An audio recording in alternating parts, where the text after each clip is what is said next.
And then 1.6 over here says, consider the energy profile graph for a reversible reaction shown below. So we have the potential energy over here, we have the course of the reaction, we have reactants, we have products, and they said that this is reversible. So it can go this way, forward, and this way backwards. One thing off the bat, something like this, what we're dealing with is an endothermic reaction, meaning that it is taking in energy and heat, which means its reverse reaction is an exothermic reaction. As it goes this way, it is releasing heat in the reverse reaction. That is just something to remember as we read the following. The following statements are given. 1. A to C over here represents the activation energy for the reverse reaction. Okay, so A to C over there represents the activation energy, but not for the reverse reaction. It represents the activation energy for the forward reaction because that is how much energy from the bottom, from the energy of the reactants all the way up to our peak, to our activated complex. Okay, but for the reverse reaction, the activation energy is just over here from B to C. So therefore, 1 is out and is not one of the answers because as we'll see, they're asking identify the correct statements over here, and we have a couple options. We have A, B, C, and D with different combinations of which statements are actually true. So 1 is out, and then 2 over here, delta H for the reverse reaction is A minus B. So delta H for the reverse reaction is A to B over here. So we have A to B. And one thing to note here in this previous interpretation, A to C means A minus C in this case. So A minus C still does not give us the activation energy for the reverse reaction. C minus A will give us the activation energy for the forward reaction, and then C minus B will give us the activation energy for the reverse reaction. And then here back to 2 again, delta H for the reverse reaction is A minus B. So A minus B over there, if it's the reverse reaction, we have our products over here and our reactants over here. And delta H is always our E prod minus E react. And if we are doing the reverse reaction, we're going from right to left, which means these are our products and these are our reactants in the reverse reaction. And therefore, A minus B is correct for the delta H, the enthalpy for the reverse reaction. For the forward reaction, it would be B minus A. It would be these products minus these reactants for the forward reaction. That is just a nice way to check whether your thinking for the forward and the reverse reaction correspond. So that means 2 is correct for this one. And then 3 over here says a catalyst lowers the activation energy for both forward and reverse reactions. So a catalyst creates an alternate pathway by lowering the activation energy, making the activated complex a bit lower. So a catalyst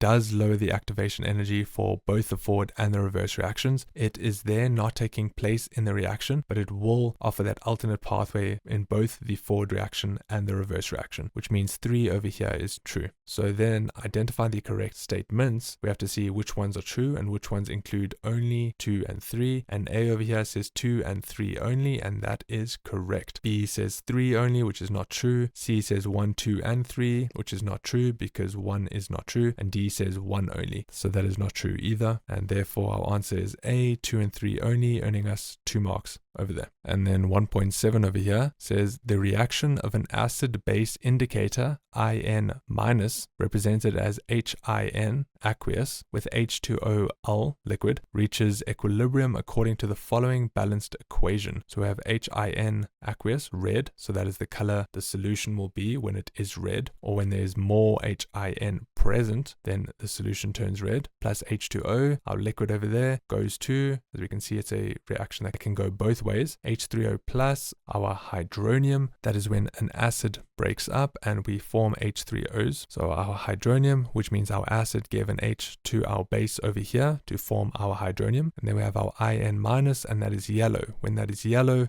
it means we have more of our basic solution. Considering this is an acid, this is a base, this is our conjugate acid, and this is our conjugate base. And then we have delta H over here is less than 0, which means that but this is an exothermic reaction. Whenever delta H is less than 0 or negative, it means we're dealing with something like this, where we have our products and our reactants. And if we were to take the enthalpy of this, products minus reactants, say now this is 10 and this is 5, delta H is always our products minus our reactants, which means we have 5 minus 10, for example, and then we end up with a negative 5 for our delta H over there, which means delta H has to do with an exothermic reaction, means we are releasing heat, which means that heat lives on this side of the reaction. We will break this down in further lessons when we're looking at chemical equilibrium and how to interpret heat. But right now, when we are releasing heat in a reaction that can go both ways, it means that we want to write heat as if it was a compound on the side that it gets released. So exothermic means heat is released. It means as we form products, our heat is released here. If it was endothermic, we would write the heat here as it would take in the heat. This will just help us interpret one of the options here that they're about to ask. So then they're saying at equilibrium, the color of the solution is red. So it means that the reverse reaction was favored and we end up with more red in the solution, and we've also run out of H2O, we've run out of our base in the solution. So which of the following will change the color of the solution from red to yellow? So we want to favor the forward reaction. So we have a couple options. So A says increasing the concentration of H3O plus ions. B says increasing the temperature of the solution. C says adding a base. And D says adding an acid. So let's break them down and see which ones do not work so we can see which one does work. So A, increasing the concentration of H3O plus ions. So this is an acid and base question, but the setup is that of chemical equilibrium. So what happens if we increase the concentration of our H3O plus ions on this side with a reaction that can go both ways? Just like a seesaw, if we were to increase it, it would favor the reverse reaction because we have too much concentration on this side. This whole reaction is chilling inside one big beaker, but if we add more to this whole beaker, more H3O pluses,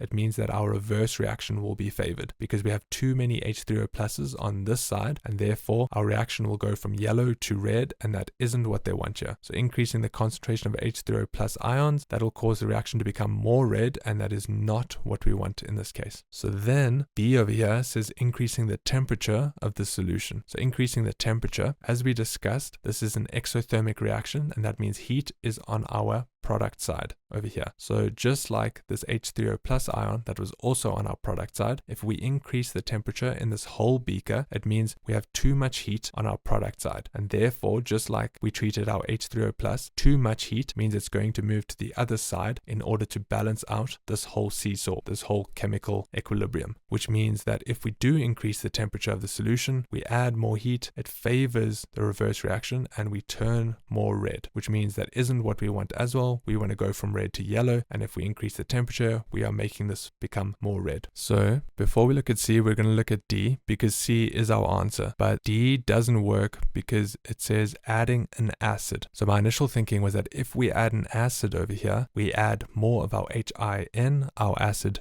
over here, which means that if we have more of it, just like our previous seesawing, we would add more of it and that would favor our forward reaction. The reason that doesn't work in this case is because at equilibrium, the color of the solution is red, which means we have HIN, but we do not have any more base to react with it, which means that if we just add more of an acid to this guy, it won't actually favor the forward reaction going from red to yellow because there's nothing to react with the acid in order to favor the forward reaction, because the color of the solution is already red, which means we have an acid left over, but there isn't water to react with it. And that is why an acid does not work in this case, in the same thinking that we did A and B. And therefore, our answer is C over here, adding a base. Because if we add a base in this reaction that is currently at equilibrium, while the color of the solution is red, it means that there is a base for this acid to react with, and now they can react with each other, going from red to yellow, because now we can form the conjugate acid and the conjugate base. These two guys can react, break apart, and form the H3O plus ions, the hydronium ions, and the IN minus ions. And therefore the yellow is going to form there, and that is the reason that adding a base in this specific example will turn this whole solution from red to yellow. So our final answer here is C, adding a base, and that just earned us 2 marks.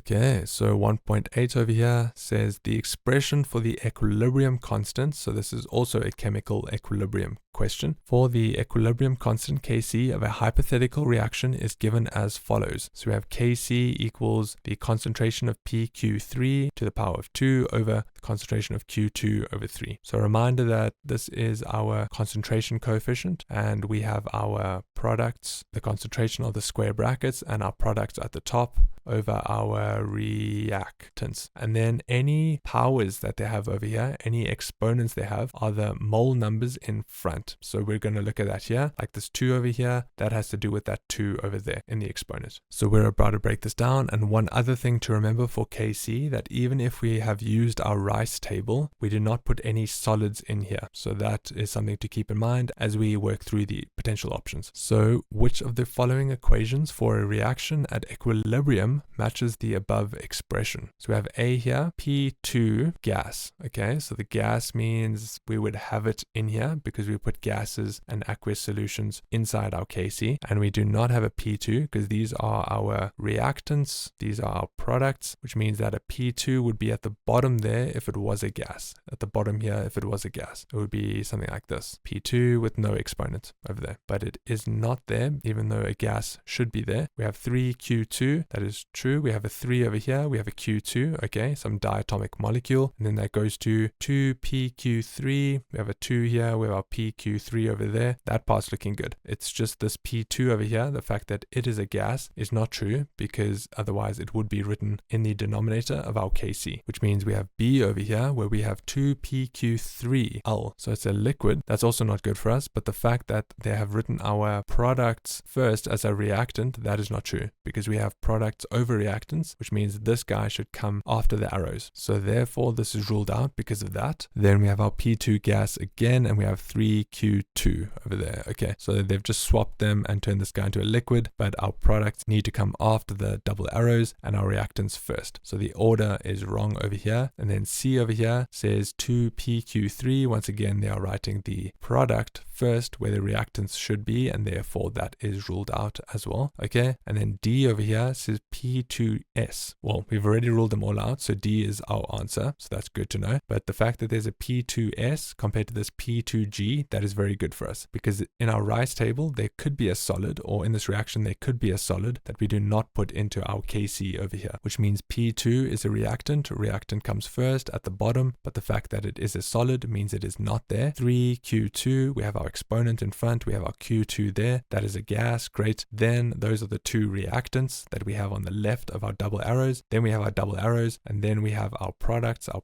over here. We have our 2PQ3, and that is a gas, and that is our only product there. And this formatting over here is all correct. So D is our final answer, and that just earned us 2 marks. Okay, we're almost done with question 1, just 2 more questions to go. So 1.9 says, which statement best describes the difference between the end point and the equivalence point in a titration? So this is just terminology. These are definitions as far as an acid and base titration. So we have option A, the end point occurs when the acid or base has completely reacted with each other, while the equivalence point is when the indicator changes color. Then we have B, the equivalence point occurs when the acid or base has completely reacted with each other, while the end point is when the indicator changes color. C says the end point and equivalence point occur at different times and have no connection in titration. And then D says the equivalence point and end point are always exactly the same in every titration. So I'm just going to jump straight to the answer that is correct, and then we can explain why it is correct. So B is the correct answer, and the reason this is true is because the equivalence point is the point where the acid or base has completely reacted with each other. So when the reaction stops because the acids and bases have completely reacted. So this is just a point where the reactants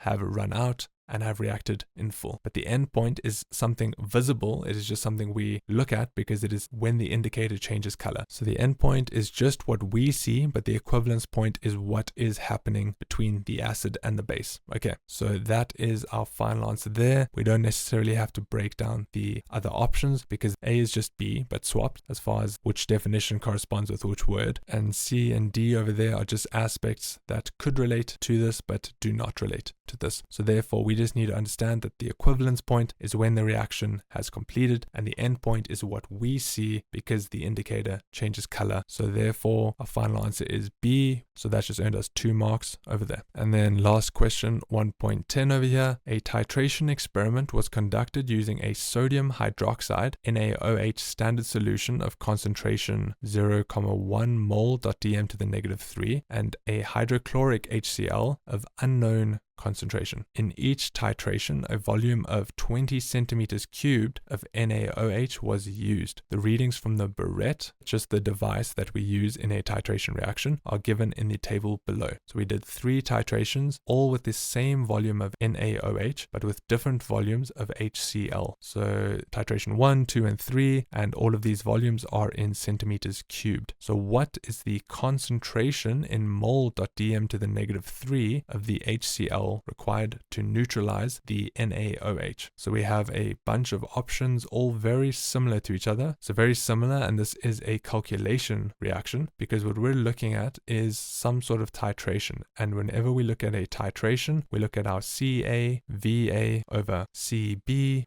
Vb equals Na over Nb formula. We use this formula because this formula has to do with titration. So we can start by just plugging in the values that we have, and then we can see that hopefully the only thing remaining is the concentration of the HCl over here. Our concentration of our acid is what we want, so that is our X over there, and then the volume of it was this and this and this. If ever we're given more than one titration, we have to add them all up and then divide them. So that means our volume of our acid is 26,66 plus 26,50 plus 26,60. Okay, divide that by 3, and in our calculator we can just plug that in, and our final answer is 26,59, and this is in centimeters cubed, and we can always convert this to decimeters cubed because they want it in mol.dm to the -3. But what happens in this equation is that everything is a ratio. So if our volume is in centimeters cubed for our acid and our volume is in centimeters cubed for our base, they will take care of themselves and we do not have to convert them. But if you prefer to always convert your centimeters cubed to decimeters cubed, then you can do that because we always do need to convert our volume for this formula to decimeters cubed. So that is just something to keep in mind, that in this formula we can use centimeters cubed as long as they are both centimeters cubed, or we can just do the conversion as a good habit to decimeters cubed so that we can keep it consistent in this formula and this formula, because it is also okay for it to be in decimeters cubed in this formula. But right now I'm just going to plug in this answer in centimeters cubed, saying 26,59 over there. So this was the average of all of the volumes of the 3 different titrations of the HCl in centimeters cubed.